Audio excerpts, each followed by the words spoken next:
Card, വര, photography, ഇത് മൂന്നും ഇല്ലായിരുന്നെങ്കിൽ ഒരു പക്ഷേ ഞാൻ ഈ പറയുന്ന ശാസ്ത്രശാഖയെ തിരഞ്ഞെടുക്കാൻ ഇത് ഈ ടാക്സോണമി എന്ന് പറയുന്ന ജീവശാസ്ത്ര ശാഖയ്ക്ക് ഏറ്റവും അത്യാവശ്യമുള്ള കാര്യം ഇത് മൂന്നുമാണ്.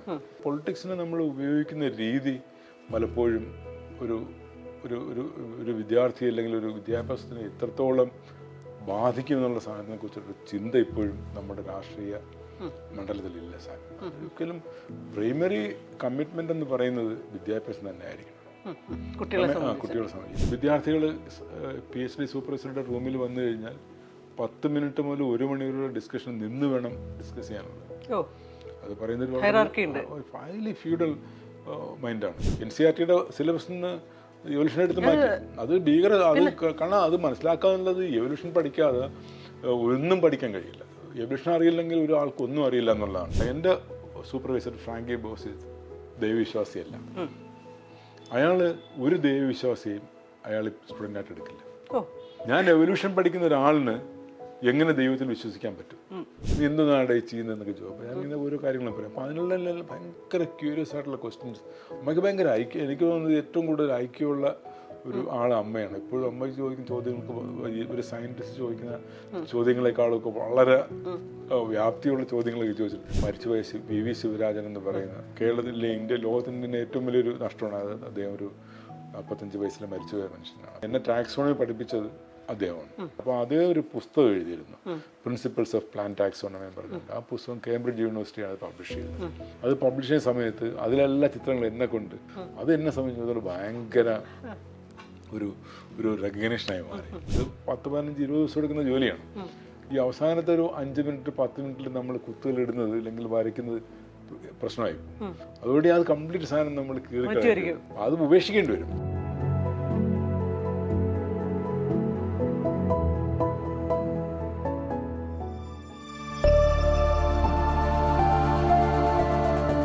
പറഞ്ഞല്ലോ വരക്കല് പഠിച്ചിട്ടില്ല, പാർട്ടിയുടെ ചിഹ്നം പാറയിൽ വരച്ചിട്ടാണ് വര തുടങ്ങുന്നതെന്ന്. അത് വലിയൊരു കാരണം എനിക്ക് ചെറിയൊരു പാസ്റ്റ് ഉണ്ട് അക്കൗണ്ടത്തിൽ.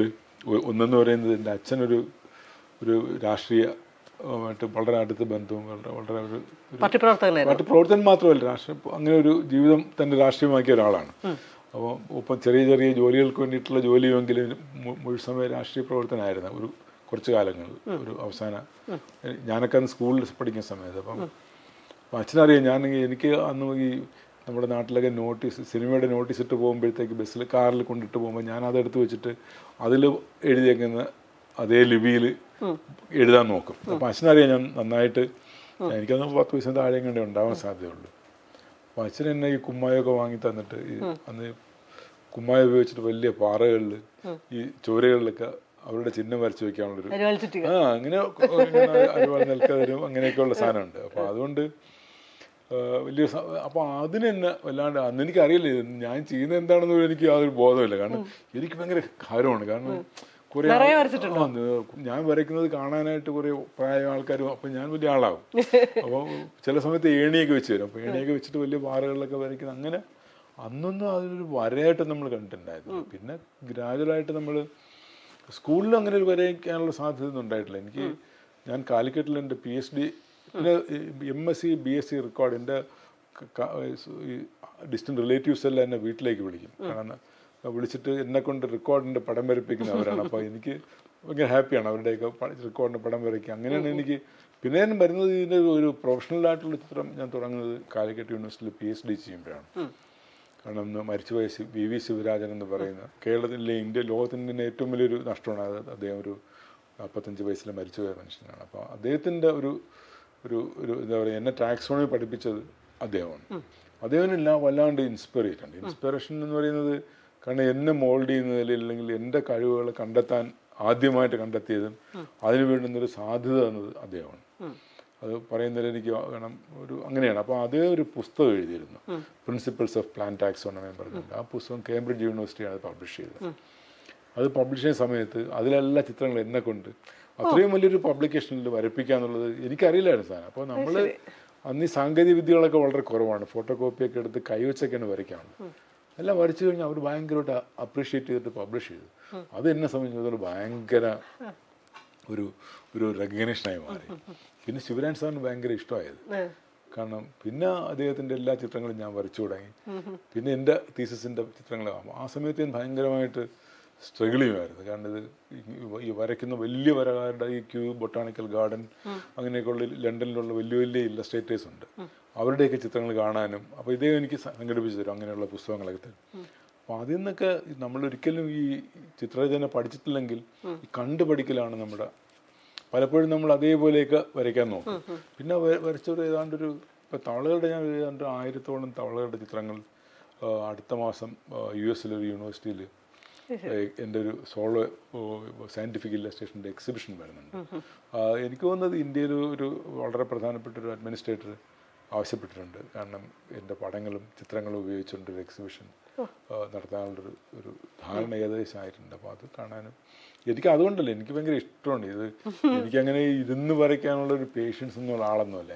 കാരണം വര തുടങ്ങി കഴിഞ്ഞാൽ പിന്നെ എനിക്ക് മണിക്കൂറുകളോളം കസേരയിൽ ഇരിക്കാൻ പറ്റും. അല്ലെങ്കിൽ ഞാനിങ്ങനെ ഒന്നൊന്ന് മാറി വേറെ ഒന്നിലേക്ക് ഇങ്ങനെ പോയിക്കൊണ്ട്. പക്ഷെ വരയ്ക്കുന്നത് എനിക്ക് ഭയങ്കര ഇഷ്ടമാണ്. പലപ്പോഴും പല ചിത്രങ്ങളും അവസാനിക്കാറാകുമ്പോഴത്തെ എന്തെങ്കിലും പ്രശ്നം വരും. അന്നൊക്കെ കൈവച്ചാണ് നമ്മൾ വരയ്ക്കുന്നത്. അതുപോലെ കമ്പ്യൂട്ടർ ഫെസിലിറ്റീസ് ഒന്നുമില്ല. വലിയ പേപ്പറിൽ റോട്ടറി അങ്ങനെ പെൻ ഉപയോഗിച്ചിട്ട് വരയ്ക്കുമ്പോഴത്തേക്ക് അവസാനം ഏതാണ്ടൊരു അരമണിക്കൂറുള്ള ജോലി ഉണ്ടാവും. ഇത് 10-15-20 ദിവസം എടുക്കുന്ന ജോലിയാണ്. ഈ അവസാനത്തെ ഒരു 5 മിനിറ്റ് 10 മിനിറ്റിൽ നമ്മൾ കുത്തുകൾ ഇടുന്നത് അല്ലെങ്കിൽ വരയ്ക്കുന്നത് പ്രശ്നമായി പോകും. അതുകൊണ്ട് അത് കംപ്ലീറ്റ് സാധനം നമ്മൾ മാറ്റും. അത് ഉപേക്ഷിക്കേണ്ടി വരും. അന്ന് ഇന്നത്തെ പോലെ കമ്പ്യൂട്ടറിൽ സ്കാൻ ചെയ്തിട്ട് പിന്നെ അതിനകത്ത് മാനിപ്പുലേറ്റ് ചെയ്യാനുള്ള സാധ്യതയില്ലായിരുന്നു. അങ്ങനെയൊക്കെയാണ് നമ്മൾ എത്ര സമയം രക്ഷപ്പെടുത്തുന്നതെന്ന് അറിയാം. കാരണം ഈ വരയ്ക്കുന്നതേ ഇത്തരം സംഗതികളാണല്ലോ, ഇല്ലസ്ട്രേഷൻസ് ആണല്ലോ.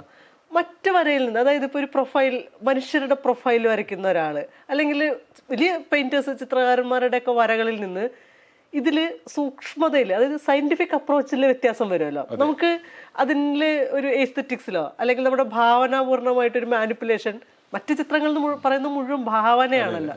ഇതിനകത്ത് റിയാലിറ്റി ആണല്ലോ ഏറ്റവും കൂടുതൽ. അതെങ്ങനെ മറ്റേത് എപ്പോഴെങ്കിലും വരച്ചു നോക്കിയിട്ടുണ്ടോ? ഭയങ്കരമായിട്ട് നോക്കിയിട്ടുണ്ട്, ശ്രമിച്ചിട്ടുണ്ട്. പക്ഷെ ഭയങ്കരമായിട്ട് ഫെയിൽ ആയിട്ടുണ്ട്. കാരണം ഒരു കാരണവശാലും എനിക്കത് വരയ്ക്കാൻ പറ്റില്ല. കാരണം ഞാൻ ബെൽജിയത്തിലായിരുന്നപ്പോഴത്തേക്ക് എൻ്റെ സൂപ്പർവൈസർ ക്രിയേറ്റീവായിട്ട് വരയ്ക്കാനായിട്ടൊരു ഒരു അത് സയൻറ്റിഫിക് പബ്ലിക്കേഷന് വേണ്ടിയിട്ട് ഈ റെഫാൻഡായിട്ട് വരയ്ക്കാനായിട്ടൊരു ഐഡിയ ഒക്കെ പറഞ്ഞു. പക്ഷെ എനിക്ക് ഭയങ്കര എക്സലൻ്റ് ആയിട്ട് ഞാൻ വരച്ചു നോക്കി. അത് വരയ്ക്കാൻ പറ്റില്ല എന്നെ കൊണ്ട്, ഒരിക്കലും പറ്റില്ല. കാരണം എനിക്ക് വരയ്ക്കാൻ പറ്റുന്ന റിയാലിറ്റി മാത്രമേ. കാരണം ഞാനൊരു കാരണം രവിയമ്മളെ പോലെ ആൾക്കാരെ അവരൊന്നും അടുത്ത് പോലും പോകാൻ പറ്റാ. എനിക്ക് ഈ കാണുന്ന സാധനം അതേപോലെ വരയ്ക്കാനാണ് എനിക്ക് കഴിവുണ്ടാകുന്നത്. അതിന് ഞാൻ ചെയ്യുന്നതെന്ന് വെച്ചാൽ അതിൻ്റെ എല്ലാവിധ, കാരണം ഈ വരയും ഫോട്ടോയും തമ്മിലുള്ള വ്യത്യാസം. ഇപ്പം നമ്മൾ സാധാരണ ചോദിക്കുന്നത് നല്ലൊരു ഫോട്ടോ ഉണ്ടെങ്കിൽ പിന്നെ എന്തിനു വരയെന്ന്. ഒരു ഫോട്ടോയ്ക്ക് ഇപ്പോഴാണെങ്കിൽ ബ്രാക്കറ്റിങ് അങ്ങനെയുള്ള വലിയ സാധനം, മറ്റതെല്ലാം ഒരേ സമയത്ത് കാണാൻ പറ്റില്ല. അതിനകത്ത് കുറേ പ്രശ്നമുണ്ട്. ആ ഫോട്ടോയിൽ കാണാത്ത സാധനങ്ങൾ 3 ഡയമെൻഷൻ സാധനത്തിൽ വരയ്ക്കാൻ പറ്റും. അതെപ്പോഴും 2D ആണ്. കാരണം ഫോട്ടോ എന്ന് പറയുന്നത് ഒരു ഒപ്പേക്ക് പ്രതലത്തിലൊരു 2D ഇമേജാണ്. കാരണം ഇത് വരയ്ക്കുമ്പോൾ നമുക്കതിന് ഒപ്പേക്ക് ആണെങ്കിൽ തന്നെ അതിന് മറ്റ് കാര്യങ്ങൾ, ആംഗിളുകളിൽ ക്യാരക്ടേഴ്സ്, നമ്മൾ പറയുന്നത് ഈ ചെവിയുടെ ഇവിടെ ടിംബാനോ എന്ന് പറയുന്നത് ഇന്നതുപോലെയാണ് എന്നുള്ള ചിലപ്പോൾ പടത്തിൽ കാണാൻ പറ്റില്ല. അത് നമ്മൾ ചിത്രത്തിൽ കൃത്യമായിട്ടും അതിൻ്റെ ഫോൾഡിങ്ങും അതെല്ലാം അതൊരു വലിയൊരു, കാരണം അങ്ങനെ തന്നെ ഒരു കൂട്ടം ആൾക്കാർ ലോകത്തുണ്ട്. ഇന്ത്യയിലും കുറേ ആൾക്കാരുണ്ട്. എന്നാൽ തന്നെയും ബ്രിട്ടനും യൂറോപ്പിലെ പല രാജ്യങ്ങളിലും ഈ സയൻറ്റിഫിക് ഇല്ലസ്ട്രേറ്റർ എന്ന് പറഞ്ഞിട്ടുള്ള ആർട്ടിസ്റ്റുകളുണ്ട്. അവർക്കുള്ള കോഴ്സുകളുണ്ട്, പുസ്തകങ്ങളൊക്കെ ഉണ്ട്. അപ്പോൾ അങ്ങനെ ഇപ്പോൾ സയൻറ്റിഫിക് ഇല്ലസ്ട്രേഷൻ എന്ന് പറയുന്നത് ഒരു ശാഖയാണ്, ഒരു ആർട്ടിൻ്റെ ഒരു, അത് എല്ലാവർക്കും പറ്റാത്തൊരു സാധനമാണ്. പക്ഷേ എനിക്കൊരിക്കലും മറ്റു ചിത്രങ്ങൾ വരയ്ക്കാൻ ശ്രമിച്ചു നോക്കി പരാജയപ്പെട്ടു വരുന്നുണ്ട്. കാരണം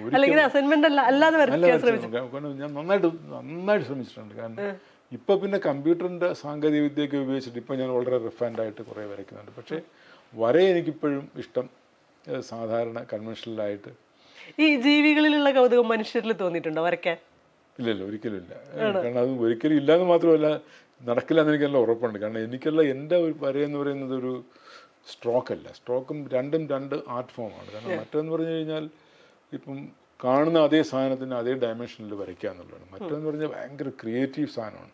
ഇതിന് ക്രിയേറ്റിവിറ്റി ഇല്ല എന്നല്ല ഞാൻ പറയുന്നത്. മറ്റേത് ആളിനെ വരയ്ക്കുക അല്ലെങ്കിൽ ഒരു ലാൻഡ്സ്കേപ്പ് വരയ്ക്കുക എന്ന് പറയുന്നത് ഒരു ക്രിയേറ്റീവ് സാധനം, എലമെന്റ്സ് അതിനകത്ത് കൂടുതലാണ്.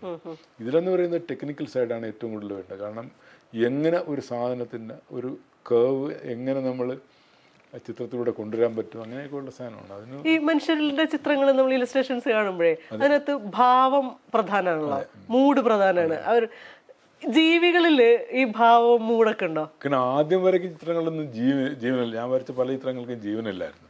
ഞാൻ മനിലേക്ക് നിന്നിട്ട് ഇത്ര തരാം, കാരണം വളരെ മോശപ്പെട്ട, കാരണം അവരുടെ ഒരു ചത്ത, നമ്മൾ സാധാരണ വരയ്ക്കുന്ന ചത്ത തവളയാണ് നമ്മൾ വരയ്ക്കുന്നത്.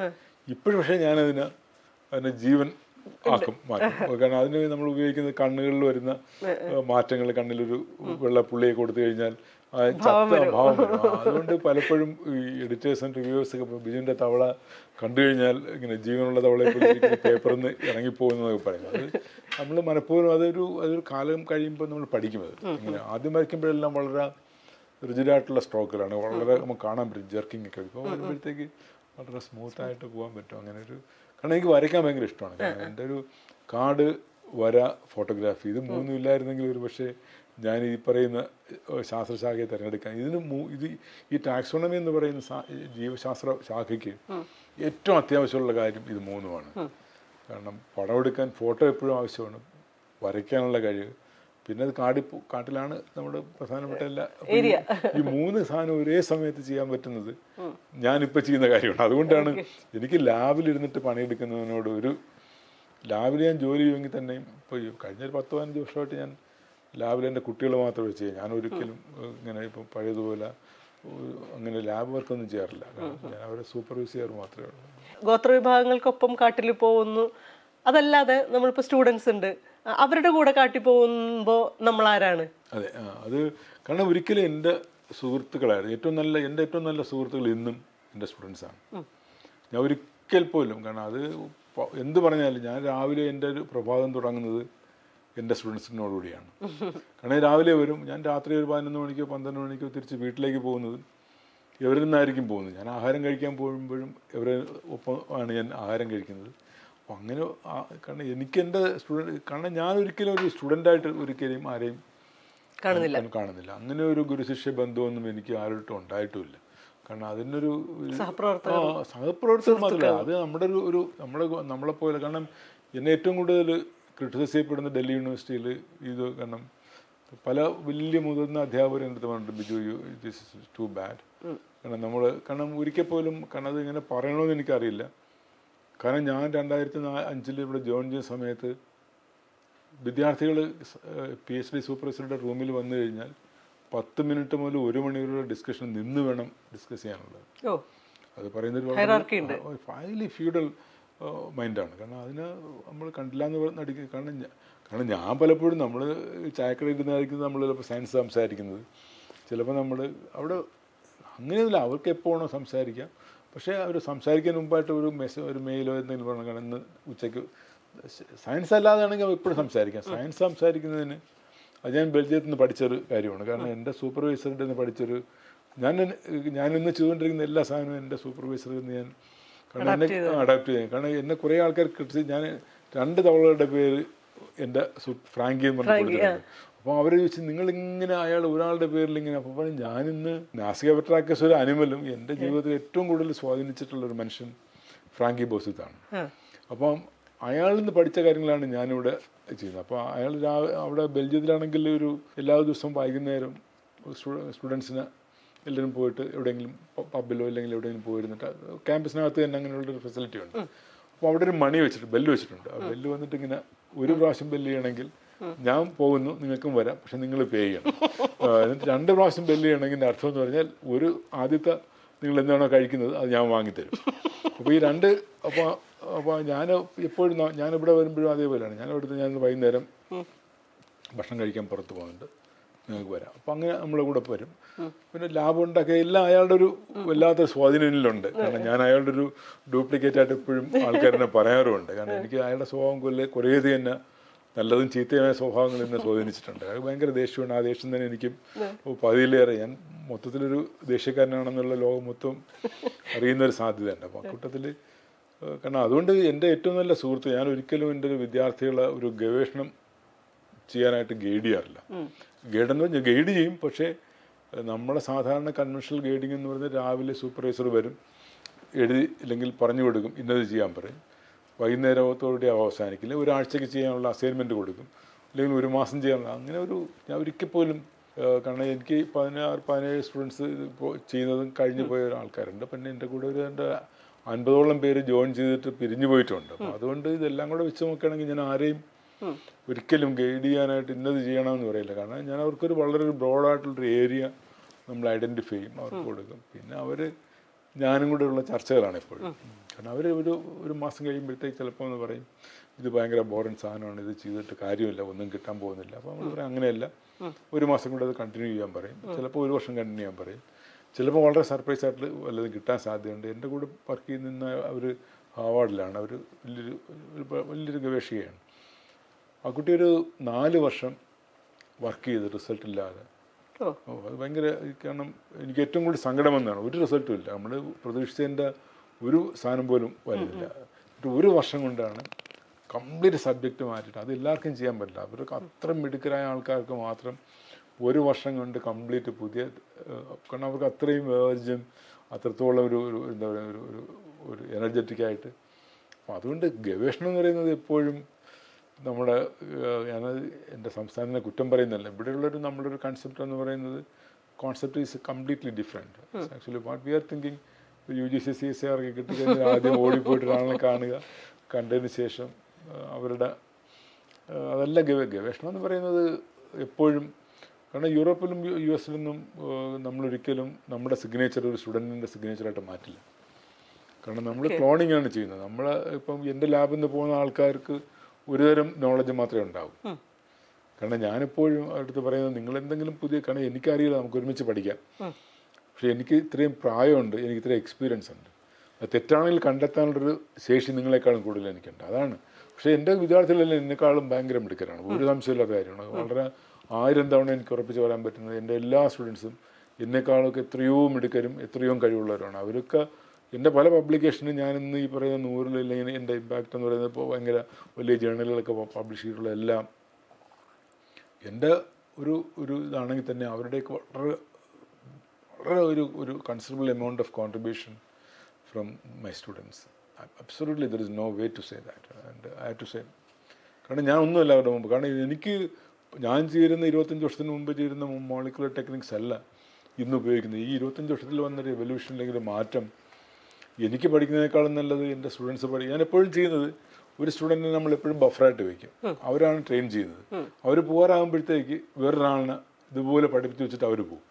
അപ്പോൾ ഞാൻ അവിടെ തിരഞ്ഞെടുക്കുന്നതിലാണ് എൻ്റെ കഴിവെന്നുള്ളത്. കാരണം ഈ പറയുന്ന ഇപ്പം 5 പേര് വർക്ക് ചെയ്യുന്നതിൽ ഇപ്പം 5 മക്കളുള്ളത് പോലെയാണ്. 5 മക്കളിൽ ഒരാൾക്ക് ചിലപ്പോൾ പഠിക്കാൻ കൂടുതൽ താല്പര്യം ഉണ്ടെങ്കിൽ അച്ഛനും അമ്മയും അയാളിലായിരിക്കും കൂടുതൽ ഇൻവെസ്റ്റ് ചെയ്യുന്നത്. വേറൊരാൾക്ക് ബിസിനസ്സിലാണെങ്കിൽ അയാളെ കച്ചവടത്തിന് വേണ്ടി പറഞ്ഞത്. അതേപോലെ ഏറ്റവും നല്ലൊരു സ്റ്റുഡൻറ്റിനെ നമ്മൾ ഇത്തരത്തിലുള്ള സ്കില്ലുള്ള ഒരാളിനെ നമ്മൾ ട്രെയിൻ ചെയ്യും. അത് ഞാനല്ല ട്രെയിൻ ചെയ്യുന്നത്. ഈ 5 വർഷം അവസാനിക്കുമ്പോൾ പഠിച്ചു പോയ ഒരാൾ. കാരണം ഞാൻ എൻ്റെ എല്ലാ സ്റ്റുഡൻസിനെയും പരമാവധി യൂറോപ്പിലോ അല്ലെങ്കിൽ US ഏതെങ്കിലും നല്ല ലാബുകളിൽ എനിക്കുള്ള ബന്ധം വെച്ചിട്ട് 1 മാസം 2 മാസം 6 മാസമൊക്കെ പോയിട്ട് ട്രെയിനിങ് കഴിഞ്ഞ് വരുന്ന ആൾക്കാരാണ്.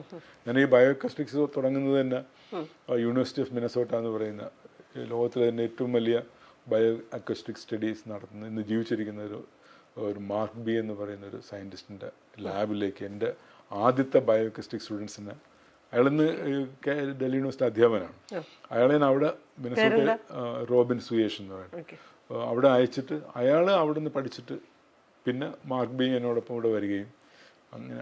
കാരണം അതാണ് ഏറ്റവും നല്ല ഒരു എല്ലാവർക്കും കിട്ടണമെന്നില്ല അത്തരത്തിലുള്ളൊരു സാഹചര്യം. പക്ഷേ ഇതെപ്പോഴും നല്ലതാണ്. കാരണം നമ്മുടെ ലോകം വലുതാവണമെങ്കിൽ നമ്മൾ മറ്റ് ലോകവുമായിട്ടുള്ളൊരു ബന്ധം നമുക്ക് എപ്പോഴും ഉണ്ടാവണം. അതെപ്പോഴും എനിക്ക് ചെയ്യാൻ പറ്റില്ല. കാരണം ഞാനൊക്കെ എൻ്റെ ഈ അക്കാഡമിക് യാത്രയുടെയൊക്കെ ഏറ്റവും അവസാന ഘട്ടമാണ്. കാരണം യാത്രയുള്ളതാണ്. കാരണം നമ്മൾ അല്ലാന്ന് പറയേണ്ടത് കാര്യമില്ല. അപ്പം അതുകൊണ്ട് പുതിയ ആൾക്കാർ മനസ്സിലാക്കാനും അവരെ പഠിപ്പിക്കലാണ് നമ്മുടെ ഒരു ഗൈഡ് എന്നുള്ള നിലയ്ക്ക് എൻ്റെ ജോലി. ഈ ക്ലാസ് ഒരു പ്രശ്നം തന്നെയാണ്. പ്രത്യേകിച്ച് അക്കാദമിക് ലെവലിൽ നമ്മൾ നോക്കുകയാണെന്നുണ്ടെങ്കിൽ എപ്പോഴും എലീറ്റ് ആയിട്ടുള്ള ജീവിത സാഹചര്യങ്ങൾ ഉണ്ടായിരുന്ന ആളുകളാണ് എപ്പോഴും അത്തരം പ്രിവിലേജ്ഡ് ആണ് അവർ, അങ്ങനെയാണ് വന്നിരുന്നത്. പക്ഷെ നിങ്ങളുടെ ഒരു ജീവിത സാഹചര്യം നോക്കുമ്പോൾ അങ്ങനെ എലീറ്റ് ആയിട്ടുള്ളൊരു സാഹചര്യത്തിൽ നിന്നല്ല വരുന്നത്. അത് നിങ്ങളുടെ ഇപ്പോഴത്തെ സംസാരം കേൾക്കുമ്പോൾ എന്തുകൊണ്ട് കുട്ടികളിലേക്ക് ആ രീതിയിൽ പെരുമാറുന്നു എന്നുള്ളതിന്റെ ട്രേറ്റ്സ് വേണമെങ്കിൽ നമുക്ക് അവിടെ അന്വേഷിക്കാൻ പറ്റുമെന്ന് എനിക്ക് തോന്നുന്നു. ആ തുടക്കകാലം ഒന്ന് പറയാൻ പറ്റുമോ? അങ്ങനെയല്ല, അതിനകത്ത് രണ്ട് കാര്യങ്ങളാണുള്ളത്. കാരണം ഇന്ന് കാണുന്ന ഞാനില്ലെങ്കിൽ ഇപ്പം നിങ്ങളൊരു സെർച്ച് എഞ്ചിനിൽ SDB ഒന്ന് അടിച്ചു കഴിഞ്ഞാൽ കിട്ടുന്നൊരു ഒരു ഒരു ഒരു ഒരു ഒരു ഒരു വിവരം അല്ലെങ്കിൽ അത് അല്ലായിരുന്നു ഞാൻ ആ സമയത്ത്. അപ്പോൾ അന്ന് എനിക്ക് ഞാനീ വന്ന യാത്രയിൽ എനിക്ക് ഏറ്റവും കൂടുതൽ ഞാൻ ഏറ്റവും കൂടുതൽ എനിക്ക് തോന്നുന്നു ഈ അവസ്ഥയിൽ വന്നിട്ടുള്ളതിൽ വെച്ചിട്ട് ഏറ്റവും കൂടുതൽ സ്ട്രഗിൾ ചെയ്തിട്ട്, ഏറ്റവും കൂടുതൽ സ്ട്രഗിൾ എന്ന് പറഞ്ഞാൽ മാത്രം പോരാ, കാരണം പല ഫേസിലും ഞാൻ എൻ്റെ ഇത് ഉപേക്ഷിച്ച് പോകാൻ പറ്റുന്ന അവസ്ഥയിൽ ഒരു എത്തിയ ഒരാൾ, അവിടെ നിന്നാണ് ഞാൻ ഇവിടത്തേക്ക് വരുന്നത്. ആ ഒരു യാത്ര ഭീകര യാത്രയാണ്. അതിനകത്ത് അല്ലാന്നൊന്നും പറഞ്ഞിട്ട് വളരെ പെരിഫറലായിട്ട് വളരെ സ്മൂത്തായിട്ടും ഇതെല്ലാം കുഴപ്പമില്ല എന്ന് പറയുന്നതിനോട് അർത്ഥമില്ല. കാരണം കാരണം ഞാൻ കാരണം ഞാൻ 2001 ആദ്യമായിട്ട് ഏതാണ്ട് ഒരു 7 വർഷം കാടുകളിൽ വർക്ക് ചെയ്തതിന് ശേഷം എൻ്റെ വളരെ ചുരുങ്ങിയ റിസോഴ്സിൽ വർക്ക് ചെയ്തിട്ട് ഒരു പ്രസിദ്ധീകരണം നടത്തിയത്. കാരണം synopsis of amphibian phone off western Ghats എന്ന് പറഞ്ഞു. കാരണം അത് പറഞ്ഞതെന്ന് വെച്ചാൽ മിനിമം 200 തവളകൾ ഇന്ത്യയിൽ കണ്ടുപിടിക്കപ്പെടാൻ ഇനിയും ബാക്കിയുണ്ടെന്ന് പറഞ്ഞ് ഒരു വന്നു. അതിനെക്കുറിച്ചിട്ട് ഇന്ത്യയിലെ ഏറ്റവും റെപ്യൂട്ടഡ് ആയിട്ടുള്ള ഒരു ഇൻസ്റ്റിറ്റ്യൂഷനിൽ, ബാംഗ്ലൂരിലെ ഇൻസ്റ്റിറ്റ്യൂഷൻ, അതിൻ്റെ സയൻറ്റിസ്റ്റുകൾ ഞാൻ പറഞ്ഞതിൻ്റെ അങ്ങനെ അത് മണ്ടത്തരമാണെന്ന് പറഞ്ഞ് എഴുതിയ ലേഖനങ്ങളുണ്ട്. ഇന്ന് അവൈലബിൾ ആണ്. കാരണം ഇതൊന്നും അസംഷനില്ല, അത് റെക്കോർഡായിട്ട് ഓൺലൈനിൽ കിട്ടുന്ന സാധനം. കാരണം അന്ന് അത് വളരെ പുച്ഛിച്ച് ഭയങ്കര, പിന്നെ ഓരോ പബ്ലിക്കേഷനിലും കാരണം ക്വാളിഫൈഡ് അല്ല പറയാനായിട്ട്, അങ്ങനെ അത് മാത്രമല്ല. അപ്പോൾ അത് എൻ്റെ കുട്ടികളിലേക്ക് ഞാനത് കൊണ്ടുവയ്ക്കില്ല. അപ്പോൾ ഞാൻ അവരെ ചെയ്യുന്ന ചോദ്യത്തിലേക്ക് തിരിച്ചു വരികയാണെങ്കിൽ ഞാൻ ആദ്യം ചെയ്യുന്നത്, ഞാൻ ഒരിക്കൽ പോലും ഒരാളുടെ ജീവിത സാഹചര്യം നോക്കിയിട്ട് ആരെയും, കാരണം ഞാൻ എടുക്കുന്ന വിദ്യാർത്ഥികൾ എപ്പോഴും, ഇല്ലെങ്കിൽ ഞാൻ കൊളാബറേറ്റ് ചെയ്യുന്ന ആൾക്കാർ എപ്പോഴും അവരുടെ നോളജ് എന്താണെന്ന് മാത്രമേ ഞാൻ നോക്കാറ്, അല്ലെങ്കിൽ അവരുടെ കഴിവ് എന്താണെന്ന്. അതാണ് ഏറ്റവും പ്രധാനപ്പെട്ട കാര്യം. പിന്നെ എലൈറ്റിസം എന്ന് പറയുന്നത് ഗവേഷണത്തിൽ മാത്രമൊന്നുമല്ല, ഇന്ത്യയിലുള്ള എല്ലാത്തരം വ്യവഹാരങ്ങളിലും മീഡിയ എല്ലാ സാധനങ്ങളിലും എല്ലാത്തിലും ഒരു ഒരു 2-3 ക്ലാസ്സുകളുണ്ട്. അതിനകത്ത് 1-2 ക്ലാസ്സുകളിൽ വരാത്തവർക്ക് എപ്പോഴും ഭയങ്കര സ്ട്രഗിളാണ്. അതൊരു യാഥാർത്ഥ്യമാണ്. അത് രാഷ്ട്രീയത്തിലാണെങ്കിലും അത് എല്ലാത്തിലും ഉണ്ട്. പക്ഷേ അക്കാഡമിക് കാര്യങ്ങളിൽ, എസ്പെഷ്യലി വൈൽഡ് ലൈഫിൽ, ഇന്ത്യൻ വൈൽഡ് ലൈഫിൽ അത് പറഞ്ഞു വയ്ക്കേണ്ട ഒരു സംഭവം, അറിഞ്ഞിരിക്കേണ്ട കാര്യമാണ്. കാരണം നിങ്ങൾ ഈ പറയുന്ന പേരുകളൊക്കെ എടുത്ത് നോക്കിക്കഴിഞ്ഞാൽ ഇന്ന് ജീവിച്ചിരിക്കുന്നവരും മരിച്ചുപോയ ആൾക്കാരുടെയൊക്കെ നോക്കിക്കഴിഞ്ഞാൽ അവരെല്ലാം അറിഞ്ഞോ അറിയാതെയോ വളരെ പ്രൗഢഗംഭീരമായ, ഇല്ലെങ്കിൽ പാരമ്പര്യമൊക്കെ പറയാൻ പറ്റുന്ന വളരെ എലൈറ്റ് ആയിട്ടുള്ളൊരു ഒരു ഒരു സാഹചര്യത്തിൽ നിന്ന് വന്ന ആൾക്കാരാണ്. അതൊക്കെ വലിയ എക്സ്പെൻസീവ് ആയിട്ടുള്ള ഒരു ആണ്. അപ്പം അതിൻ്റെ ഘടകവും. പിന്നെ അന്ന് അല്ലാതെ വരെ നമുക്ക് പറയാൻ പറ്റുന്ന JT ജോൺസിങ്ങിനെ പോലെയും JC ഡാനിയലിനെ പോലെയുള്ള ആൾക്കാരൊക്കെയാണ് നമുക്കല്ല എന്ന് പറഞ്ഞിട്ട് അവരും ജീവിത സാഹചര്യങ്ങളിൽ സ്ട്രഗിൾ ചെയ്തിട്ട് ഏറ്റവും വലിയ ഇന്ത്യയിലെ വൈൽഡ് ലൈഫിൻ്റെ ആൾക്കാരായ. അതുകൊണ്ട് ഇന്നും അതിന് യാതൊരു മാറ്റവും വന്നിട്ടില്ല. അതിന് ആ മാറ്റം എപ്പോഴും നമുക്ക് കാണാൻ പറ്റും. കാരണം അത് അറിഞ്ഞോ അറിയാതെയോ, അത് എങ്ങനെ പറയണമെന്ന് അറിയില്ല, തെറ്റാണോ ഇല്ലെങ്കിൽ അത് വിമർശനത്തിന് വിധേയമായുള്ള സാധ്യതയുണ്ട്. ഇന്ന് അറിഞ്ഞോ അറിയാതെയോ അത്തരം ആൾക്കാരെ മാത്രം എടുക്കുന്ന ലാബുകൾ ഇന്ന് ഇന്ത്യയിലുണ്ട്. കാരണം ഞാൻ അങ്ങനെയാണെങ്കിൽ എൻ്റെ ജീവിത രീതിയും ഇല്ലെങ്കിൽ എൻ്റെ ഒരു ഇതും വെച്ചിട്ടുള്ള ആൾക്കാരെ മാത്രം എൻ്റെ ലാബിൽ, അതൊരു സത്യാവസ്ഥയാണ്. കാരണം അതില്ലാന്നൊന്നും പറഞ്ഞു വെച്ചാൽ നമുക്ക് വളരെ പെരിഫറലായിട്ട് പറഞ്ഞു പോകാമെങ്കിൽ, അത് ചോദ്യത്തിന് കൃത്യമായി മറുപടി പറയുകയാണെങ്കിൽ yes, still existing with us. That is not only for a small place but in general.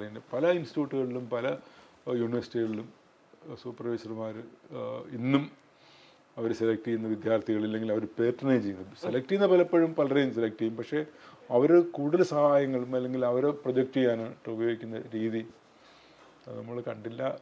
കാരണം എനിക്ക് വേണമെങ്കിൽ പറയാതെ പോയിട്ട് എല്ലാവരുടെയും നല്ല ആളായിട്ട് ഇരിക്കാൻ പറ്റും. പക്ഷെ അങ്ങനെ ഒരു സാധനം ഉണ്ട് കേട്ടോ, അതില്ല എന്നൊന്നും പറയാൻ പറ്റില്ല. അത് എല്ലാ സ്ഥലങ്ങളിലും ഉള്ളതാണ്. അത് ശാസ്ത്രത്തിലുമുണ്ട്, അക്കാഡമിക് തലങ്ങളിലുണ്ട്. കാരണം നമുക്ക് തന്നെ അറിയാൻ പറ്റും. കാരണം കാണാൻ നമ്മുടെ ഏത് അപ്പോയിൻമെന്റ് നോക്കിക്കഴിഞ്ഞാലും കാണാൻ പറ്റും. കാരണം അങ്ങനെ ഒരു സാധനം എപ്പോഴും ഉണ്ട്. ഈ സയൻസിൽ ശരിക്കും സയൻസിന്റെ ഒരു ഫിലോസഫി അനുസരിച്ചിട്ട് അങ്ങനെ ചിന്തിക്കാൻ പാടില്ലാത്തതാണല്ലോ. തീർച്ചയായിട്ടും. പക്ഷെ സയന്റിസ്റ്റുകള് ഇപ്പൊ ഡോക്ടേഴ്സിന്റെ ഇടയിലാണ് ഏറ്റവും കൂടുതൽ വിശ്വാസികൾ ഉള്ളതെന്ന് നമുക്ക് തോന്നും. എത്ര വലിയ സർജറി ചെയ്തിട്ട് വന്നാലും ബാക്കി ദൈവത്തിന്റെ കയ്യിലാന്ന് പറയുന്ന രീതിയിലുള്ള ഈ സയൻസും ഈ പറയുന്ന നമ്മൾ ഈ സോക്കോൾഡ് ദൈവവിശ്വാസം തമ്മിലുള്ള കോൺഫ്ലിക്റ്റ് സയന്റിഫിക് കമ്മ്യൂണിറ്റിന്റെ ഇടയിലും കാണുമ്പോൾ നമുക്ക് അത്ഭുതം തോന്നും, എന്തുകൊണ്ട് അങ്ങനെ സംഭവിക്കുന്നു എന്ന്. നിങ്ങളുടെ ഒരു ഇടയിലെ ഈ ഒരു സംഗതി എങ്ങനെ വർക്ക് ചെയ്യുന്നത്, അതുണ്ടോ? പിന്നെ എൻ്റെ സൂപ്പർവൈസർ ഫ്രാങ്കി ബോസ് ദൈവവിശ്വാസിയല്ല. അയാൾ ഒരു ദൈവവിശ്വാസിയും അയാൾ സ്റ്റുഡൻ്റായിട്ട് എടുക്കില്ല. അയാൾ പറയുന്നത് ഐ എം സ്റ്റഡിങ് എവല്യൂഷൻ, അതാണ് ഞാൻ എവല്യൂഷൻ പഠിക്കുന്ന ഒരാളിന് എങ്ങനെ ദൈവത്തിൽ വിശ്വസിക്കാൻ പറ്റും? അതുകൊണ്ട് അയാളുടെ ലാബിൽ വർക്ക് ചെയ്യുന്ന ഒരാളിന് പോലും എന്നോട് ആദ്യം ചോദിച്ച ചോദ്യം ആരും you know especially I am coming from India, normally they ask the question like I believer. I said no. Okay, then we can start discussion. അതാണ് അവരുടെ കാരണം എവല്യൂഷനും ദൈവവിശ്വാസവും ഒരുമിച്ച് പോകുന്ന സാധനമല്ല. അത് രണ്ട് ധ്രുവങ്ങളിൽ നിൽക്കുന്ന, രണ്ടും ഒരിക്കൽ പോലും പരസ്പരം ബന്ധപ്പെടാത്ത രണ്ട് ഐഡിയോളജിയിലെ രണ്ട് വിശ്വാസങ്ങളാണ്. അവിടെ എവല്യൂഷൻ പറയുന്ന തന്മാത്രകളുടെ മോളിക്കുലർ സാധനങ്ങൾ ചെറിയ ജീവികളിൽ നിന്ന് വലിയ ജീവി, അവസാനം മനുഷ്യൻ കുരങ്ങുമായിട്ടുള്ളൊരു പരിണാമത്തിൻ്റെ, ഇപ്പം നാളെ രാവിലെ കുരങ്ങനെ കാണിക്കാൻ പറയാൻ പറ്റില്ല, അങ്ങനെ പറയുന്നൊരു സാധനമാണ് എവല്യൂഷൻ. മറ്റേ ദൈവം സൃഷ്ടിച്ചു എന്ന് പറയുന്നതാണ്. അപ്പോൾ അതുകൊണ്ട് ഇത് ഇന്നും യൂറോപ്പിലെയും അമേരിക്കയിലെ പല യൂണിവേഴ്സിറ്റികളിൽ പോലും ഇന്നും എവല്യൂഷൻ പഠിപ്പിക്കാൻ പറ്റില്ല, നിയമമായിട്ട് പഠിപ്പിക്കാൻ പറ്റില്ല. കാരണം ഇത്രയും പുരോഗതി ഉണ്ടെന്നും ഇത്രയും കൂടുതൽ വിശാല മനസ്കരും അറിവുള്ള ആൾക്കാരുമായിട്ട് ഒരു സമൂഹം പോലും യൂറോപ്പിലും അമേരിക്കയിലും പല യൂണിവേഴ്സിറ്റികളിലും എവല്യൂഷൻ പഠിപ്പിക്കരുതെന്ന് പറയുന്ന സ്ഥലങ്ങളുണ്ട്. അപ്പം അതുകൊണ്ട് ഇത് എന്ന് പറയുന്നത് വിവരത്തിൻ്റെ അവർക്ക് തന്നെ അറിയാം ഈ പറയുന്ന പലതും തെറ്റാണ്, ഇല്ലെങ്കിൽ പറയുന്നത് ശരിയല്ല എന്നറിയാം. എന്നാൽ തന്നെ അവർക്ക് അങ്ങനെ ഒരു ബിബ്ലിക്കലായിട്ടുള്ളൊരു സാധനം ഒരു കൂട്ടം ആൾക്കാരല്ല, മൊത്തത്തിൽ ഇത് എവല്യൂഷൻ വിശ്വസിച്ചാൽ പിന്നെ ദൈവത്തിന് വിശ്വസിക്കാൻ പറ്റില്ല. അവിടെ ഒരു കോൺഫ്ലിക്റ്റ് ഉണ്ട് സാധനം. അപ്പോൾ അവരെ കുറ്റം പറയാൻ പറ്റില്ല. അവർ പറയുന്നത് ഈ വിശ്വാസം നിലനിർത്തി കൊണ്ടുപോകേണ്ടത് അവരുടെ ആവശ്യമാണ്. ഒപ്പം തന്നെ അവരുടെ മക്കളൊക്കെ സയൻസ് പഠിക്കുമായിരിക്കും, അല്ലെങ്കിൽ അവരുടെ റിലേറ്റീവ്സോ ജോലി മേടിക്കും. പക്ഷേ പല യുഎസിലെ പല യൂണിവേഴ്സിറ്റികളിലും ഇന്നും എവല്യൂഷൻ ക്ലാസ്സുകൾ എടുക്കാൻ പറ്റില്ല, പഠിപ്പിക്കാൻ സിലബസിലില്ല സാധനം. അതിന് ഗവേഷണം എന്നൊക്കെ അതിപ്പോൾ ഇന്ത്യയിൽ അങ്ങനെയായല്ലോ. NCERT-യുടെ സിലബസിൽ നിന്ന് എവല്യൂഷൻ എടുത്ത് മാറ്റി. അത് കാരണം അത് മനസ്സിലാക്കാന്നുള്ളത് എവല്യൂഷൻ പഠിക്കാതെ ഒന്നും പഠിക്കാൻ കഴിയില്ല. എവല്യൂഷൻ അറിയില്ലെങ്കിൽ ഒരാൾക്കൊന്നും അറിയില്ല എന്നുള്ളതാണ്. കാരണം നമ്മുടെ മരുന്നുകൾ ഇന്ന് നമ്മുടെ മരുന്നുകൾ ഉണ്ടാക്കുന്നത് എവല്യൂഷന് വിധേയമായിട്ടാണ്. നമ്മുടെ വരുന്ന ഘടനയിൽ വരുന്ന മാറ്റങ്ങൾ പഠിക്കാനായിട്ട് ഏറ്റവും ബേസിക്കായിട്ട് ഉപയോഗിക്കാൻ പറ്റുന്നത് ജെനറ്റിക്സ് ആണ്, എവല്യൂഷനുമാണ്. അപ്പോൾ ഈ genetics directly related to the എവല്യൂഷനാണ് നമ്മുടെ ഒരു പരിണാമമാണ്, നമ്മുടെ ഏറ്റവും വലിയൊരു നമ്മുടെ എല്ലാത്തിൻ്റെ ഒരു അടിത്തറ. അപ്പോൾ അതുകൊണ്ട് പരിണാമമൊന്നും വേണ്ട, പഠിപ്പിക്കേണ്ട, അത് കോളേജിൽ പോകുമ്പോൾ വേണമെങ്കിൽ അവർ ഐച്ഛിക വിഷയമായിട്ട് എടുത്തോട്ടെ എന്നാണ്. അതാണ് നമ്മുടെ, കാരണം അതൊരു അമേരിക്കക്കാരൻ്റെയോ അല്ലെങ്കിൽ ഒരു വികസിത രാജ്യമായ യൂറോപ്പിൻ്റെ മാത്രം പ്രശ്നമല്ല, അതൊരു വിശ്വാസത്തിൻ്റെയും കൂടി ഒരു പ്രശ്നമാണ്. അപ്പോൾ ആൾക്കാർ എത്രത്തോളം വിശ്വാസിയാക്കാൻ പറ്റും എന്നുള്ളതാണ് ഭരണകൂടം എപ്പോഴും. ഇതിനകത്ത് ശരിക്ക് നമ്മുടെ ഉള്ളിലും പൊളിറ്റിക്കൽ കോൺഫ്ലിക്റ്റുകൾ നിലനിൽക്കുന്നുണ്ട്. ഒരേ സമയം തന്നെ നമ്മൾ എവല്യൂഷൻ പഠിക്കുമ്പോഴേ ഒരു വലിയ കാലത്തിനെ, ഒരു സ്പേസിനെയൊക്കെ നമ്മൾ വേറൊരു വിഷനിൽ കൂടെ കാണുകയല്ലേ ചെയ്യുന്നത് ശരിക്ക്. ഭാവിയിലേക്ക് നോക്കുമ്പോൾ നിങ്ങളുടെ കാഴ്ച എങ്ങനെയാ ഈ എവല്യൂഷൻ റൂട്ടിൽ? കാരണം എനിക്കൊരു കാഴ്ച ഉണ്ടാവാൻ സാധ്യതയില്ല. കാരണം ഞാനിപ്പോൾ അടുത്ത് തന്നെ അവസാനിക്കുന്ന ഒരു ജീവിയാണ്. അപ്പോൾ എൻ്റെ ഒരു പുരുഷായുസ്സിലോ അല്ലെങ്കിൽ 5 പേരുടെ പുരുഷായുസ്സിലോ ഒന്നും കാണാൻ പറ്റുന്നതല്ല എവല്യൂഷൻ. എവല്യൂഷൻ എന്ന് പറയുന്നത് ഒരു ഇനോമസ് ഒരു ലോങ് പ്രോസസ്സാണ്. അപ്പം ആൾക്കാർ സാധാരണ എൻ്റെ അമ്മ അല്ലെങ്കിൽ എൻ്റെ വീട്ടിലുള്ള ആൾക്കാർ ചോദിക്കുന്നത്, അപ്പോൾ മനുഷ്യൻ എവല്യൂഷൻ സംഭവിക്കണ്ടോ, ഇല്ല മനുഷ്യൻ എവല്യൂഷൻ സംഭവിച്ചാൽ എന്താകും? അപ്പം അത് നല്ല ചോദ്യമാണ്. ആ ചോദ്യത്തിന് വളരെ കൃത്യമായ ഒരു ഉത്തരം പറയാൻ എനിക്കെന്നല്ല പലർക്കും. പക്ഷെ നമ്മളുടെ എവല്യൂഷൻ സംഭവിക്കുമെന്നുള്ളത് ഉറപ്പാണ്. അതിപ്പം കാണുമ്പോഴത്തേക്കൊരു മാറ്റമല്ല. ആ മാറ്റം ചിലപ്പോൾ ഒരു ഇപ്പം മനുഷ്യനുണ്ടായിട്ട് തന്നെ ഏതാണ്ട് 1000 വർഷങ്ങളുടെ ഒരു എവല്യൂഷൻ്റെ ഭാഗമായിട്ടാണ് മനുഷ്യനാണ് ഏറ്റവും ഉണ്ടായത്. 75 മുതൽ ഇല്ലെങ്കിൽ 1,00,000 വർഷങ്ങൾക്ക് മുമ്പാണ് മനുഷ്യൻ എന്ന് പറയുന്ന റേസ് വരുന്നത്. അപ്പോൾ അതുകൊണ്ട് അത്രയും വർഷം മതിയാവും മനുഷ്യൻ എക്സ്റ്റെൻഡ് ആവാനായിട്ടോ അല്ലെങ്കിൽ അങ്ങനെ ഒരു പുതിയ ജീവിയാവും എന്നല്ല ഞാൻ പറയുന്നത്. ഒരു പുതിയൊരു മാറ്റം ഇനി നമ്മളിലും മാറ്റം ഉണ്ടാവുന്നു. അത് കാരണം എത്രത്തോളം നമ്മളത് കാഴ്ചയ്ക്ക് അല്ലെങ്കിൽ കാണാൻ പറ്റും എന്നുള്ളതാണ് വിഷയം. എവല്യൂഷൻ എന്ന് പറയുന്നത് സ്ഥിരമായൊരു സാധനമാണ്. പല ജീവജാലങ്ങളുടെ എവല്യൂഷനും സ്ലോ ഫേസിലായിരിക്കും. മറ്റു പല ജീവജാലങ്ങളുടെ എവല്യൂഷൻ എന്ന് പറയുന്നത് വളരെ ഫാസ്റ്റ് ആയിരിക്കും. അപ്പോൾ ഇത് ഫാസ്റ്റ് എന്ന് പറയുന്നത് നമ്മൾ റിലേറ്റീവ്ലി ഫാസ്റ്റാണ്, പക്ഷെ അതും കാണാനോ കഴിയുന്ന രീതിയിലല്ല. അതിന് ജെനറ്റിക്സായിട്ട് മാത്രം ബന്ധപ്പെട്ടിട്ട് ജനിതഘടനയിൽ വരുന്ന മാറ്റങ്ങൾ ഉപയോഗിച്ചിട്ടാണ് നമ്മൾ പോപ്പുലേഷൻ ജെനറ്റിക്സ് പോലുള്ള അല്ലെങ്കിൽ ജീനോമിക് ഇപ്പോൾ നമ്മൾ സാധാരണ പറയുന്നത് ഇപ്പം ഒരു ജീവിയിൽ നിന്ന് മറ്റൊരു ജീവി ആവുന്നതിന് എത്ര തവണ മ്യൂട്ടേഷൻ സംഭവിക്കുന്നിടത്താണ്. അപ്പോൾ അതിൻ്റെ കാരണം കൃത്യമായിട്ട് പറയുന്നത് ജീനോം സ്റ്റഡീസാണ്. ഇപ്പോൾ യൂറോപ്പിലും അമേരിക്കയിലുമുള്ള ആൾക്കാർ എങ്ങനെയാണ് സ്പീസിയേഷൻ സംഭവിക്കുന്നത് എന്നുള്ളതിനെ കുറിച്ചാണ് നമ്മളിവിടെ സ്പീഷീസിനെ കുറിച്ചാണ് പഠിക്കുന്നത്. അവർ പഠിക്കുന്നത് അത് എങ്ങനെയാണ് ഒരു സ്പീഷീസ് മറ്റൊരു സ്പീഷീസായി മാറുന്നത്, അതിന് എത്ര തവണ അതിന് മ്യൂട്ടേറ്റ് അല്ലെങ്കിൽ എങ്ങനെയാണ് അതിൻ്റെ ഒരു ഇൻറ്റേർണലായിട്ടുള്ള മാറ്റങ്ങൾ, അത് ജനിതകമായിട്ടുള്ള മാറ്റങ്ങൾ സംഭവിക്കുന്നത്. അപ്പോൾ അതൊരു നമ്മളിപ്പോൾ നമ്മൾ ശ്രമിക്കുന്നത് നമ്മൾ ബേസിക്കായിട്ട് നമുക്ക് എന്തുണ്ടെന്ന് അറിയാവുന്നതിന് മുമ്പാണ് നമ്മൾ അവിടെ പോയിട്ട് അത് പഠിക്കാൻ നോക്കുന്നത്. അവിടെയാണ് ഈ കോൺസെപ്റ്റ് ഞാൻ എപ്പോഴും എനിക്ക് കിട്ടുന്ന എല്ലാ പ്ലാറ്റ്ഫോമിലും പറയുന്നത് നമ്മൾ എണ്ണുമ്പോൾ 1 മുതൽ 100 വരെ എണ്ണുക, 1 എണ്ണിട്ട് 50 എണ്ണാതിരിക്കുക. അപ്പോൾ അതുകൊണ്ട് ആദ്യം നമുക്ക് എന്തുണ്ടെന്നുള്ളത് മനസ്സിലാക്കുക, എന്നിട്ടാണ് നമുക്ക് എങ്ങനെയാണെന്നുള്ളത്. ഈ ചോദ്യങ്ങൾ എപ്പോഴും 2 രീതിയിലാണ്. അപ്പോൾ അതുകൊണ്ട് എത്രത്തോളം ശരിയാണെന്നുള്ളതില്ല, കാരണം അത് ആവേശമാണ്. കാരണം എൻ്റെ ഐഡിയോളജി ആയിരിക്കണമെന്നില്ല വേറൊരാൾക്കുള്ളത്. നേരത്തെ പറഞ്ഞില്ലേ അമ്മയായിട്ട് എല്ലാ കാര്യങ്ങളും സംസാരിക്കാറുണ്ട് എന്നുള്ളത്. അമ്മയെന്നില്ല, അമ്മയായിട്ട് എപ്പോഴും ഞാൻ സംസാരിക്കാം. കാരണം എൻ്റെ പേരിന് തന്നെ അമ്മയുടെ ഒരു ബന്ധമാണ്. കാരണം എനിക്ക് അമ്മയെ ഭയങ്കര ഇഷ്ടമാണ്. അപ്പം കൂട്ടത്തിൽ എനിക്ക് കാരണം എന്നെ ഏറ്റവും കൂടുതൽ സ്വാധീനിച്ചിട്ടുള്ളൊരു ആളാണ് എൻ്റെ അമ്മ. അമ്മ എന്ന് പറയുന്നത് കാരണം സ്വാധീനം ഒരു പക്ഷേ വളരെ സെൻറ്റിമെൻ്റൽ സ്വാധീനമായിരിക്കും. കാരണം അച്ഛനിങ്ങനെ രാഷ്ട്രീയവും ഇങ്ങനെ അച്ഛൻ വേറൊരാളാണ്. അപ്പം അച്ഛനൊരു അങ്ങനെയൊരു കാരണം അമ്മയുടെ ഈ സ്ട്രഗിൾ ഞാൻ കുറേ കണ്ടിട്ടുണ്ട്. അപ്പോൾ സ്വാഭാവികമായിട്ട് കുട്ടിയായിരിക്കുന്ന സമയത്ത് ഇങ്ങനെ കാണുന്ന ആൾക്കാർ നമ്മൾ ഭയങ്കരമായിട്ട് അറ്റാച്ച് ചെയ്യും. അപ്പോൾ നമ്മളെല്ലാം കളിച്ച് ഞാൻ ഒന്നും പഠിക്കാതെയൊക്കെ നടക്കുന്ന ഒരു സമയം എനിക്ക് ഉണ്ടായിരുന്നു. ഞാനും മറ്റും അച്ഛൻ്റെ കൂടെ അതേപോലുള്ള യാത്രകളിലൊക്കെ ഞാനിങ്ങനെ പോവുകയും പിന്നെ ഞാൻ വന്ന സമയത്ത് പഠിക്കുന്നത്. അപ്പോൾ നമുക്ക് അത്രയും വലിയൊരു റിസോഴ്സ് ഒന്നുമില്ല. അപ്പോൾ അമ്മ വളരെ ജോലിയൊക്കെ ചെയ്തിട്ടാണ് നമുക്ക് അത്യാവശ്യം വേണ്ടുന്ന പഠിക്കാനുള്ള സൗകര്യങ്ങളൊക്കെ ഉണ്ടാക്കി തരുന്നത്. അപ്പോൾ അതുകൊണ്ട് തന്നെ അമ്മയാണ് എനിക്കിപ്പോൾ ഞാൻ പോയിട്ട് എപ്പോഴും നമ്മൾ പുറമേ കാണിക്കാത്ത സ്നേഹമാണെങ്കിൽ തന്നെ അടുത്തൊക്കെ പോയിരുന്നിട്ട് നമ്മളെപ്പോഴും ഞാൻ ചെയ്യുന്ന കാര്യങ്ങളൊക്കെ പറയും. അപ്പോൾ അമ്മ ചോദിക്കുകയും ചെയ്യും, നീ എന്താണ് ഈ ചെയ്യുന്നതെന്നൊക്കെ ചോദിക്കും. അപ്പോൾ ഞാനിങ്ങനെ ഓരോ കാര്യങ്ങളും പറയും. അപ്പോൾ അതിനുള്ള ഭയങ്കര ക്യൂരിയസ് ആയിട്ടുള്ള ക്വസ്റ്റ്യൻസ്.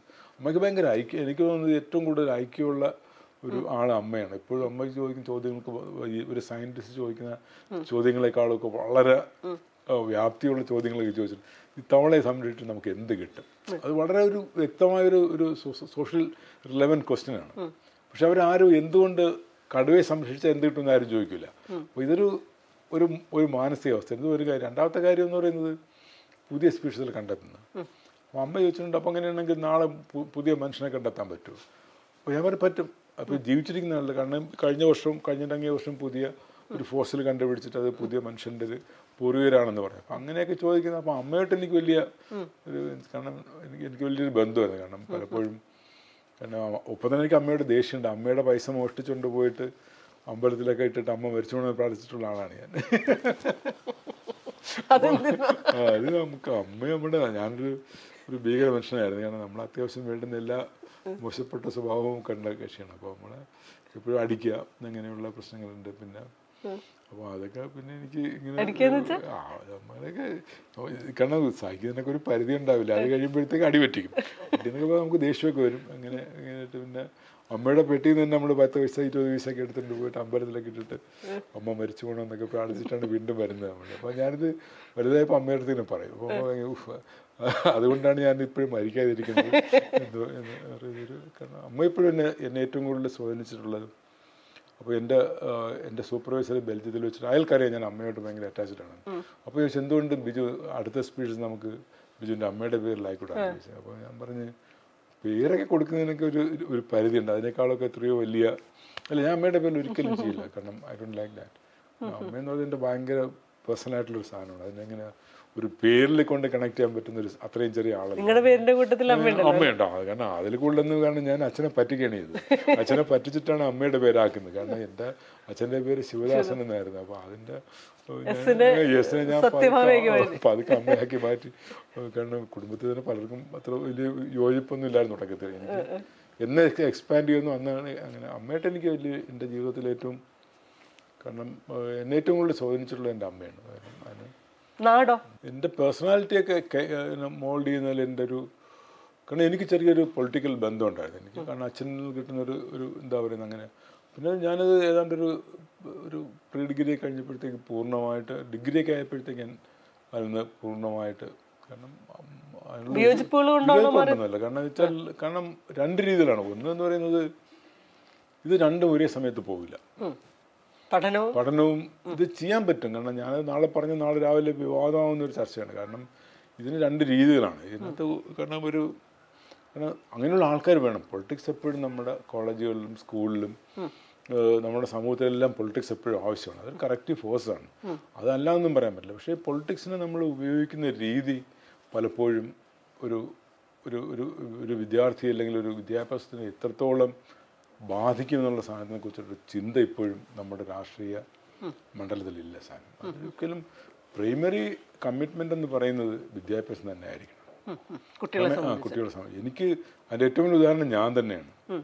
കാരണം ഞാൻ വന്ന വഴിയെന്ന് പറയുന്നത് ഒരിക്കലും ആരും ഇതുവരെയും സഞ്ചരിക്കാത്തൊരു രീതിയിലാണ്. അപ്പോൾ അവിടെ നിന്ന് എനിക്ക് ഇത്രയൊരു മാറ്റം വരുത്തിയിട്ട് ഈ ഒരു അവസ്ഥയിലേക്ക് ഇന്ന് ലോകത്തിൽ തന്നെ അറിയപ്പെടുന്ന യൂണിവേഴ്സിറ്റികളിലൊക്കെ പോയി പഠിക്കാനും പഠിപ്പിക്കാനും ഗവേഷണം ചെയ്യാനും ഒക്കെ ഉള്ളൊരു സാധ്യത ഉണ്ടാകുന്നത് എൻ്റെ മാത്രം പ്രയത്നം കൊണ്ടാണ്. അപ്പോൾ അതുകൊണ്ട് ഒരു വിദ്യാർത്ഥി രാഷ്ട്രീയമുള്ളതും ഇല്ലാത്തതുമായ വിദ്യാർത്ഥികൾക്കൊരു ഫുൾ ടൈം രാഷ്ട്രീയം കോളേജുകളിലും സ്കൂളുകളിലും വരുന്നതിനേക്കാളും നല്ലത്. കാരണം എൻ്റെ അനുഭവമാണ്. കാരണം അതിന് മറിച്ച് പറയുന്ന കുറേ പേരുണ്ടാവും. കാരണം രാഷ്ട്രീയമില്ലാതെ വിദ്യാഭ്യാസം കൊണ്ടൊരു കാര്യവുമില്ല. അത് ശരി തന്നെയാണ്. പക്ഷേ ഒപ്പം തന്നെ ഞാൻ പറഞ്ഞു വയ്ക്കാൻ ആഗ്രഹിക്കുന്നത് ഇത് രണ്ടും ഒരുമിച്ച് പോകുന്ന സാധനമല്ല. അക്കാഡമിക് സാധ്യതകളുടെ മാത്രമല്ല ഞാൻ പറയുന്നത്. കാരണം ഇതൊരു ഡിഗ്രി കഴിയുമ്പോഴത്തേക്ക് ഇതൊരു ഫുൾ ടൈം ജോലിയാണ്. ഇത് ഫുൾ ടൈം തിങ്കിങ് ആണ്. കാരണം നമ്മളൊരാളിന് ഇതെല്ലാം രാഷ്ട്രീയമെല്ലാം കഴിഞ്ഞിട്ട് എനിക്ക് പോയിട്ട് ചെയ്യാൻ പറ്റുന്ന ഒരു സാധ്യതയുള്ളൊരു സാധനമല്ല ഈ പറയുന്നത്. കാരണം എൻ്റെ കുട്ടികൾ പലപ്പോഴും എൻ്റെ ഡിഫറെൻ്റ് ഐഡിയോളജിയിൽ വിശ്വസിക്കുന്ന ആൾക്കാരാണ് എൻ്റെ ലാബിൽ വർക്ക് ചെയ്യുന്നത്. കാരണം നമ്മളെപ്പോഴും വിമർശിക്കപ്പെടുകയും ചെയ്യും. ഞാൻ അവരെയൊക്കെ ചീത്ത വിളിക്കാറുണ്ട്, പലപ്പോഴും തമാശയൊക്കെ പറഞ്ഞിട്ട് ഹേർട്ട് ചെയ്യാറുണ്ട്. അപ്പോൾ അവർ എൻ്റെ എനിക്കങ്ങനെ ഐഡിയോളജി പേരിലുള്ള ആളല്ല ഞാനിപ്പോഴും. കാരണം കൃത്യമായിട്ട് ഞാൻ ഒരിക്കൽ പോലും വളരെ ബോൾഡായിട്ട് എനിക്ക് പറയാൻ പറ്റുന്നത് ഞാൻ ഒരു രാഷ്ട്രീയ പാർട്ടിയുടെയും ഒരു കാരണവശാലും ഞാൻ വന്നൊരു ഒരു രാഷ്ട്രീയ പാർട്ടിയുടെയും ഒരുവിധ ഒരു സഹായത്തോടോ സപ്പോർട്ടോടോ കൂടിയല്ല ഞാൻ. അപ്പോൾ അതുകൊണ്ട് തന്നെയാണ് എനിക്കൊരു പറയാൻ പറ്റുന്നത്. കാരണം പൊളിറ്റിക്സ് എന്ന് പറയുന്നത് ആവശ്യമാണ്. പക്ഷേ വിദ്യാഭ്യാസവും പൊളിറ്റിക്സും കാരണം രാഷ്ട്രീയം ആവാം, പക്ഷെ അതിനൊരു ഫുൾ ടൈം രാഷ്ട്രീയം എത്രത്തോളം വേണമെന്നുള്ളത് ആലോചിക്കേണ്ട കാര്യമാണ്. കാരണം പക്ഷേ അതൊക്കെ ഒരു ഫുൾ ടൈം രാഷ്ട്രീയ പ്രവർത്തനം ഒരു പക്ഷേ അക്കാദമിക് കമ്മ്യൂണിറ്റിയിൽ നിൽക്കുന്ന ആളുകൾക്ക് സാധ്യമാവില്ലായിരിക്കാം. പക്ഷെ ഒരു പൊളിറ്റിക്കൽ വിഷൻ ഉണ്ടാവുക അല്ലെങ്കിൽ പൊളിറ്റിക്കൽ നിലപാടുണ്ടാവുക എന്ന് പറയുന്നത് സയന്റിസ്റ്റുകൾക്ക് അല്ലെങ്കിൽ അക്കാദമിക് രംഗത്ത് പ്രവർത്തിക്കുന്നവർക്ക് ഏറ്റവും ആവശ്യമുള്ളൂ. എന്നാലല്ലേ ഈ കമ്മ്യൂണിക്കേഷൻ സാധ്യമാവുള്ളൂ. ഇല്ല, കാരണം ഞാൻ പറയുന്നത് എനിക്ക് പൊളിറ്റിക്സ് ഉണ്ട്. പക്ഷെ എൻ്റെ പൊളിറ്റിക്സ് എന്ന് പറയുന്നത് ഒരു പ്രവർത്തകൻ പൊളിറ്റിക്സിൽ വർക്ക് ചെയ്യുന്നത് അല്ല. കാരണം എനിക്ക് എൻ്റെ രാഷ്ട്രീയം കൃത്യമായിട്ട് എനിക്കുണ്ട്. എനിക്ക് എന്താവണം, ഇല്ലെങ്കിൽ എൻ്റെ സമൂഹം. കാരണം പൊളിറ്റിക്സ് ഇല്ലാത്ത ഒരാൾ സയന്റിസ്റ്റ് ആയിട്ട് ഒരു കാര്യമില്ല. സയന്റിസ്റ്റ് എന്നല്ല, ലോകത്ത് ആരായിട്ടും ഒരാളുടെ എയർ പൊളിറ്റിക്സ് എന്നൊരു സാധനമില്ല. എയർ പൊളിറ്റിക്സ് എന്ന് പറയുന്നത് വേറൊരു അർത്ഥത്തിലാണ്. കാരണം അങ്ങനെ ഒരു പൊളിറ്റിക്സ് എല്ലാവർക്കും ഉണ്ട്, എനിക്കും ഉണ്ട്. പക്ഷെ ഞാൻ പറയുന്നത് നമ്മൾ ചെയ്യുന്ന ഒരു ജോലിയാണ്, അതൊരു പൊളിറ്റിക്സ് ആണ്. പക്ഷെ നമ്മൾക്ക് ഈ പറയുന്ന കോളേജ് ഇലക്ഷൻ വേണം, കോളേജിൽ രാഷ്ട്രീയ പ്രവർത്തനം വേണം. പക്ഷെ അത് എങ്ങനെ വേണം എന്നുള്ളതാണ് മറന്നു. കാരണം ഈ പഠനം എന്ന് പറയുന്നത് ഈ പറയുന്ന ഒരു A4 സൈസ് പേപ്പറിൽ കിട്ടുന്ന ഒരു ഡിഗ്രിയുടെ ഒരു പേപ്പറല്ല. അതിനകത്ത് വേറൊരു തന്നെ സാധ്യതയുണ്ട്. കാരണം ഞാൻ ഇഷ്ടപ്പെടുന്ന ഒരു പൊളിറ്റിക്കൽ ഒരു അഫിലിയേഷൻ എന്നെ വല്ലാണ്ട് എൻ്റെ പേഴ്സണാലിറ്റി ഡെവലപ്പ് ചെയ്യാൻ സഹായിച്ചിട്ടുണ്ട്. കാരണം ഒരു പക്ഷേ ഞാനൊക്കെ ഇത്രത്തോളം എന്താ പറയുക, ഈ പറയുന്ന സോക്കോൾഡ് മാന്യതയൊക്കെ ഉണ്ടാകാനുള്ളൊരു സാധ്യത ഉണ്ടാക്കിയത് എൻ്റെ വിദ്യാഭ്യാസ സമയത്ത് ഉണ്ടാകുന്ന പൊളിറ്റിക്കൽ അഫിലിയേഷൻ തന്നെയാണ്. കാരണം ഒരു ഇൻറ്റഗ്രിറ്റി ഉണ്ടാക്കാനൊക്കെ ഒരു ഇൻഡിവിജ്വാലിറ്റി ഉണ്ടാക്കാനൊക്കെ സഹായിച്ചത് എന്നെ ചിന്തിക്കാൻ പഠിപ്പിച്ചതൊക്കെ അവർ തന്നെയാണ്. പക്ഷെ അതിനൊന്നും യാതൊരു സംശയമില്ല. കാരണം ഞാൻ എന്നെ ഒരു പേഴ്സണാലിറ്റി മോൾഡ് ചെയ്യുന്നതിന് സഹായിച്ചിട്ടുണ്ട്. പക്ഷേ ഞാനിന്ന് തിരിഞ്ഞു നോക്കുമ്പോൾ എനിക്ക് പറയാൻ പറ്റുന്നത്, ഞാൻ ഡിഗ്രി കഴിഞ്ഞവരോട് തന്നെ ഏകദേശം എല്ലാവിധ പ്രത്യക്ഷ രാഷ്ട്രീയത്തിൽ നിന്നൊക്കെ മാറി ചിന്തിക്കുകയും ഒപ്പം തന്നെ അങ്ങനെ എനിക്കൊരു ഇന്നുവരെയും. കാരണം ഞാനങ്ങനെ അതുകൊണ്ടെല്ലാവരും കാരണം ഈ എന്താ പറയുന്നത്, കാരണം ആൾക്കാർ പറയുമ്പോൾ നിനക്കിപ്പോൾ ഇത് പറയാം, അങ്ങനെയല്ല ഞാൻ പറയുന്നത്. ഇപ്പോൾ എനിക്കൊരു അവസരം വരണമെങ്കിൽ ഞാൻ ആൾക്കാരടുത്ത് പറയുന്നത് ഇത് തന്നെ പറയും.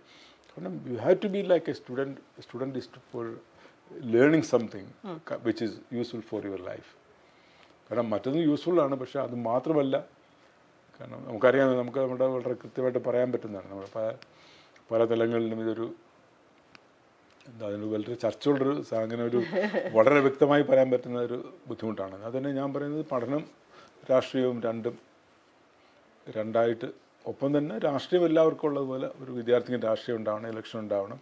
പക്ഷേ പഠനം മറന്നുകൊണ്ടുള്ളൊരു രാഷ്ട്രീയം എപ്പോഴും ഗുണകരമാവില്ല. അങ്ങനെയാണ്. കാരണം അതിനുള്ളൊരു സാധ്യത വളരെ കുറവാണ്. കാരണം നമ്മൾ രാഷ്ട്രീയത്തിനൊരു ഓരോ വിദ്യാഭ്യാസ രീതിയെയും ഒരു രാഷ്ട്രീയത്തിന് ഓരോ തലങ്ങളുണ്ടാവണം. സ്കൂളിൽ പോകുന്ന ഒരു വിദ്യാർത്ഥിക്ക് രാഷ്ട്രീയം എത്രത്തോളം ആകാം എന്നുള്ളത് നമ്മൾ തന്നെയാണ് നിർണ്ണയിക്കപ്പെടേണ്ടത്. അതിനകത്തൊക്കെ മാറ്റങ്ങളൊന്നുമില്ല. കാരണം എന്തുകൊണ്ടാണ് പബ്ലിക് സ്കൂളിൽ പോയിട്ട് നമ്മൾ സമരം ചെയ്യാനോ ഒന്നും പോകാറില്ല? അവിടെയുള്ള കുട്ടികൾ, കാരണം നമ്മളൊരു ജീവിതത്തിൻ്റെ വിവിധ മേഖലകളിൽ ഇന്നിരിക്കുന്ന ആൾക്കാരുടെ ഒരു ജീവചരിത്രം വായിച്ചിട്ട് ഒരു ഗ്രാഫ് ഉണ്ടാക്കി ഒരു ബൈലൈൻ ഉണ്ടായിക്കഴിഞ്ഞാൽ നമുക്ക് മനസ്സിലാവും ഈ പറയുന്ന എത്രത്തോളം കാരണം വളരെ കോൺട്രവേഴ്സ്യൽ സ്റ്റേറ്റ്മെൻ്റാണ് എനിക്ക് അറിഞ്ഞുകൊണ്ട് തന്നെയാണ് ഞാൻ പറയുന്നത്.